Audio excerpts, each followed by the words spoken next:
Good day, everyone. Thanks for joining us once again.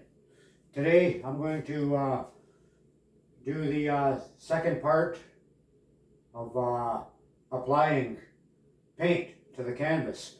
So the last session we primed the canvas with white paint, acrylic white paint. Today what I'm going to do is I'm going to take the same sponge and same palette and some different colors. And what's going to happen here is I'm going to start the water, the water view right here. This is going to be the aquatic section of the painting. Up top is going to be the land level or the sky level up top. And I will separate the two. I'll show you how I'm going to do that. I'll do it right in front of you. So I'm going to use, today I'm using 6 different colors. And I'll show these to you right now. So I'm using white, a little bit of green, Christmas green, peacock blue. So I should have said what I meant was 5 colors because I got 2 peacock blue, and tropical blue, and a little bit of turquoise. So I'm going to combine those colors and then start applying the paint. So we'll start with the peacock blue because we need a lot of blue for the aquatic scene. And sometimes it's okay to take the cap right off. If you take the cap off, the paint comes out better because sometimes it gets a little bit clogged up inside of the paints. It doesn't mean it's a poor quality of paint. It just means that acrylic paint dries fast. It's the fastest drying paint around, which is why a lot of people prefer to paint with it as opposed to oil paint, because if you're doing an oil painting, it could take up to a year to dry. That's how after you apply it, that's how long it takes. So I'm mixing my colors here, the different ones, different sections, but eventually it's all going to get mixed together. It's all going to the same place on the canvas, right? But just in different areas, and I'm applying it with a sponge different ways. Usually when I'm doing this kind of painting, and a land or water painting or anything like that, where it's a landscape painting, I always go sideways as much so I can get the whole view of the landscape. Next, after this, I'll be applying the paint. But I'm just, like I said, I'm still mixing the colors. Just keep them separated a little bit. It's no big deal.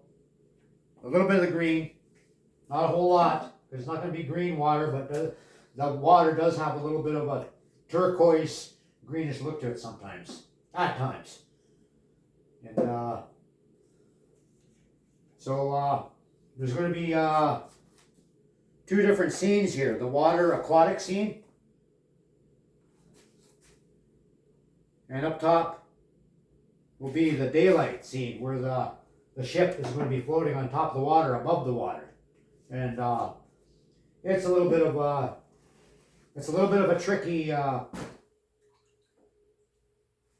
tricky situation, but it can be done to create a painting with 2 different scenes in it at the same time.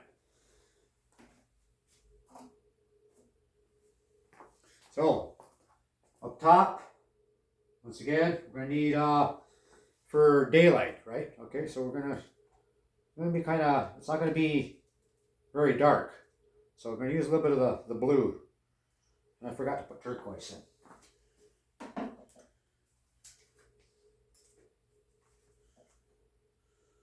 So I'm adding a little bit of turquoise here. Yeah, there we go. Not a whole lot. Just enough to get that tinge in, that turquoise tinge to the watercolor. But sometimes it's just blue. It just depends on. But when I'm outside and on a sunny day or a nice day, I see a lot of, it can have a little bit of a turquoise look to it. Anyways. So we're going to start applying the sky. once again, I'm going sideways, and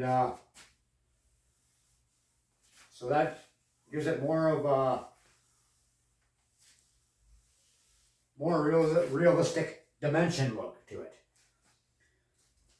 So I painted a little bit off and on, but mostly with paper and throughout school. When I was in public school, Divine Street Public School, I did a lot of artwork, and that was one of my best subjects. My two best subjects were English and art. So therefore today I'm a good writer and I'm a good artist. So I got the, looks like it's going to need a lot more whiter paint up top here, just for that skyline. You gotta watch you don't put too much on it, because it will drip off onto the floor or onto everywhere else. So, but over time I've gotten used to the different textures. As I was saying about, as I got older, I started doing the canvas painting. And I found that canvas painting, doing large paintings, were, they looked a lot more better, and they helped enhance my art career as well. So I've created a lot of large pieces for government buildings, for private collectors, that sort of thing, including wall murals. So I haven't done a large painting in a while, which is why I thought it would be a good idea for me to record it as I go along. Like I said before, in the last section, or the last segment, I won't be doing the entire painting in front of you. I'm just going to show you how I'm applying the different layers. Like after all this, the background is on here, I'm going to be doing the main subjects, such as the boat and the fish in the water. And I'll show you how that is going to come together. But today, we're just going to be putting the background on. So the background is going to need to dry up a little bit. So there's a little bit of a skyline here that we got going, starting to come together. Maybe a little bit more weight in it. Give it a little more of a bit more of a daylight look. Okay. So I've been an artist all my life, self-taught, but I started off as just drawing. When I was in pre-kindergarten, I drew pictures of police cars and that sort of thing. So I grew up in around a lot of alcoholism, which is why I got better in my art, as I had nothing better to do but do artwork and read. And when I was in pre-kindergarten here on Amjung, they used to have the kindergarten at the bottom of the church, in the basement. The church, that's there where it's located right now. And they would put up a chart paper and have all the kids come up and draw with magic markers, stuff, whatever they wanted to draw. And so they said, okay, Richard, it's your turn. Well, yeah, Richard, it's your turn. So I went up and started drawing pictures of police cars and stuff like that. And so they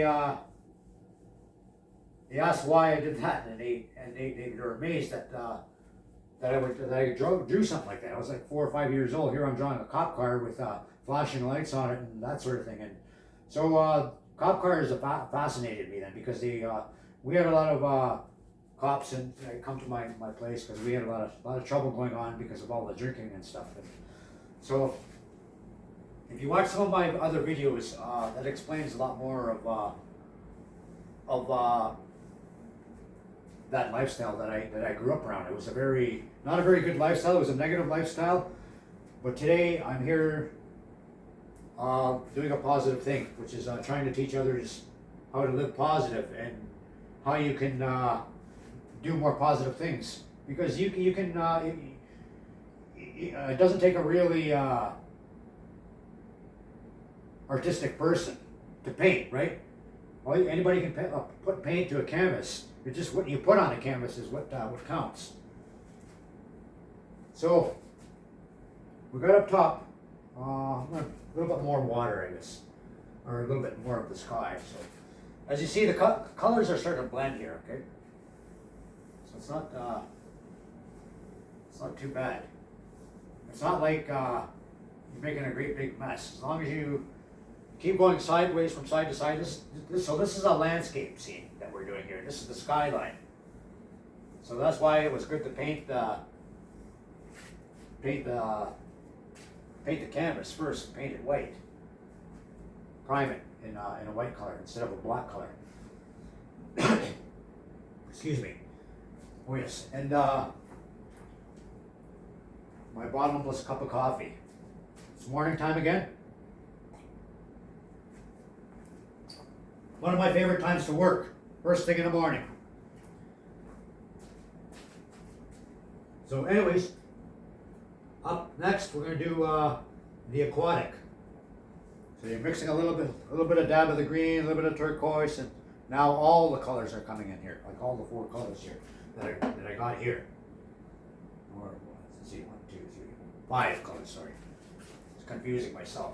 Anyways, so I guess yeah, start from up here.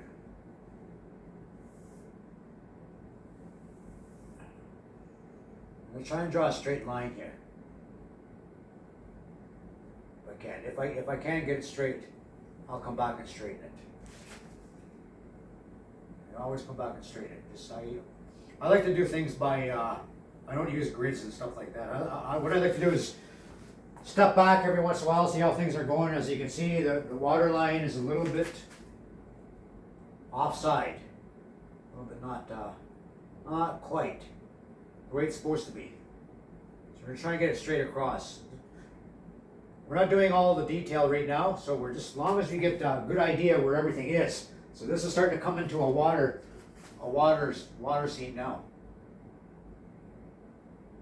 Well, you don't want to go too far up. I don't want to go too far up because I don't want to be. What I don't want to do is take too much of the sky out. So just got a good idea where everything is and how this is going to come together. Good idea of where everything is and how this is going to come together. Sorry, sometimes I mumble while I'm working, and I don't mean to. I forget that that someone's listening to me, and so sometimes that I don't forget, but I get lost in my work. Is what I'm trying to say.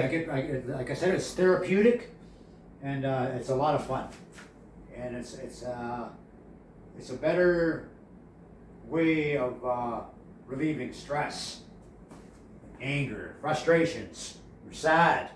You can paint nice things. Paint what you feel. Okay? Paint what you feel. You paint whatever comes to your heart. So, there's the top of the water line. Now we're going to go to the aquatic part of it here. He's coming up right shortly. Now I'll probably be going over this a lot more. That's the water. So now we're going to get to bottom. So I'm going to bring my palette over here and start putting the water in. So this is the aquatic. Well, we want to have it so that we're just below the surface of the water, so we can see the ship, and then we can see all the fish at the bottom. It's kind of like a two-dimensional view kind of thing. Once I get all this in here, I'm going to have to start applying some white to this.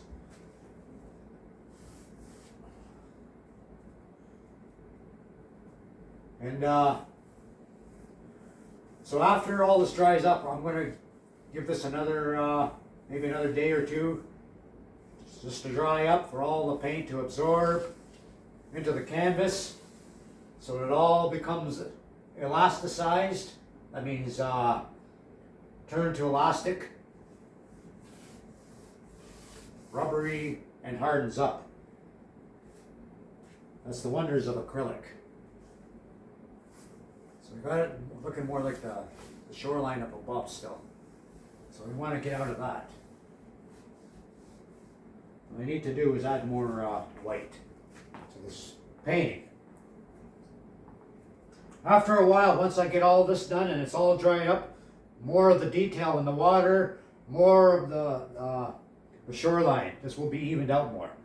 But I probably won't do that part in front of you, but I'll show you after it's all done and dried up how I done it all. And then I'll start adding the fish and then the Edmund Fitzgerald above. So this is kind of a tribute to the Edmund Fitzgerald and Lake Superior. Gordon Lightfoot called it Gitchamanadu in his song, the record of Edmund Fitzgerald. It's pronounced Gitchigami, Gitchigami, Gitchigami, Gitchigami. Gitchigami is like a big water, large water, body of water. So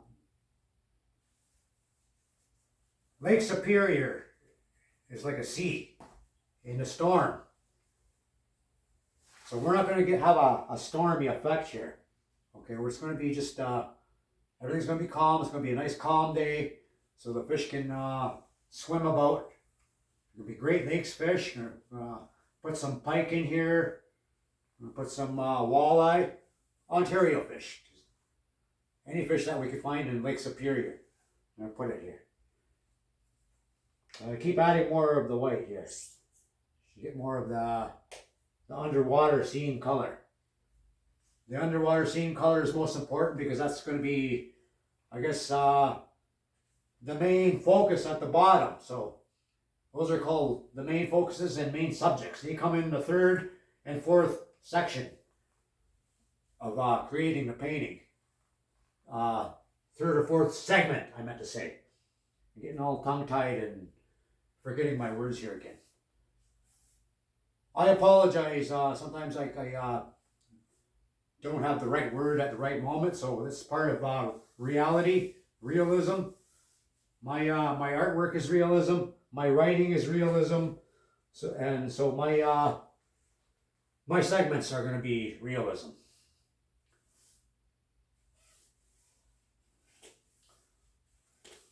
So on the bottom here,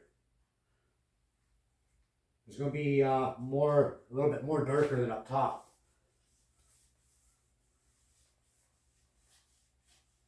I get this all done now.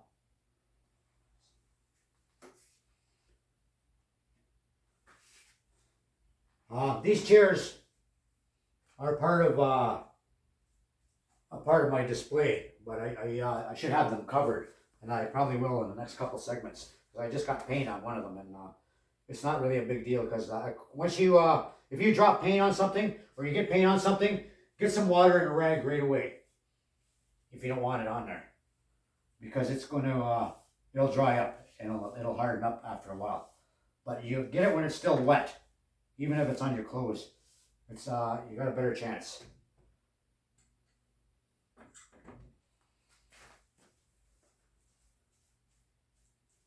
See a little bit of green.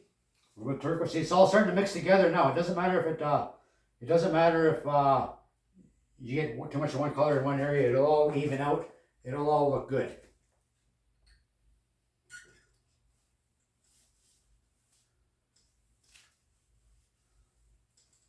So this easel that I'm using, I was trying not to paint on it, but it's going to become a working easel, and so you're going to see it get dirtier over time as my channel goes on.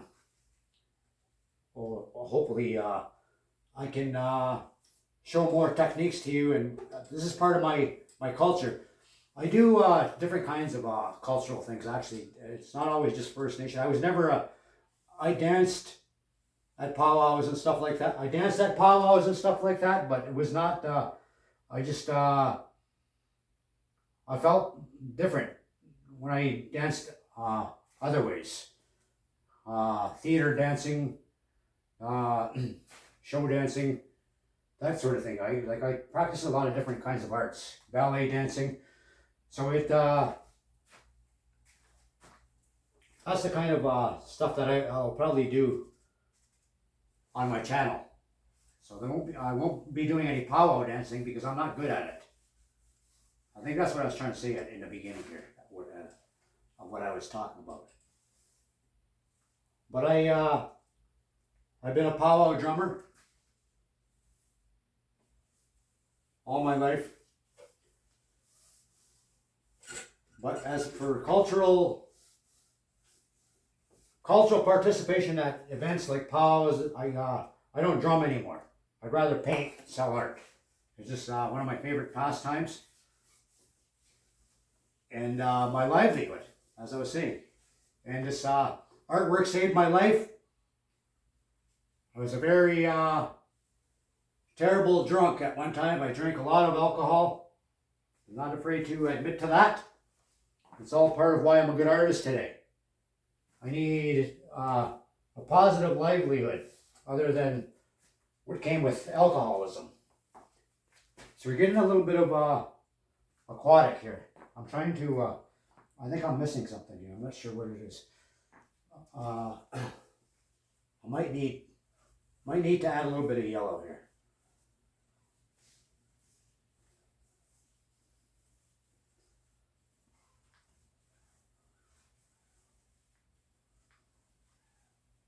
So the water is fresh water, Lake Superior. This is supposed to be Lake Superior. Up top is going to be the Edmund Fitzgerald. And so I guess I don't really need to add any other colors. This will be a pretty good aquatic scene here coming up. It's all coming together good. So I'm trying to use up all the colors as much as I can. I try not to waste a lot. But I do end up wasting. If you do end up wasting, it's no big deal. It happens, okay? You might waste a lot of colors, but it's all part of being an artist. And like I said, I learned from other artists. A lot of the techniques that I am practicing today, learned these from other people. People that were, just as, had their own techniques, had their own way of doing things. And each one of those techniques and their own way of doing things, I took a little bit of that, such as painting with sponges. I have another relative named Jim Henry, my grandmother's brother. He painted with a rag right on walls and stuff like that. All he did was get a rag like that and then just start painting. And he made he created some incredible art with just using rag. So there's different techniques. Some folks use stencils, which is good too, as long as you're using your artistic ideas. So we got that bottom there now. It's all, that's going to be the underwater. It's all coming together. I'm just mixing more of the white in there with it.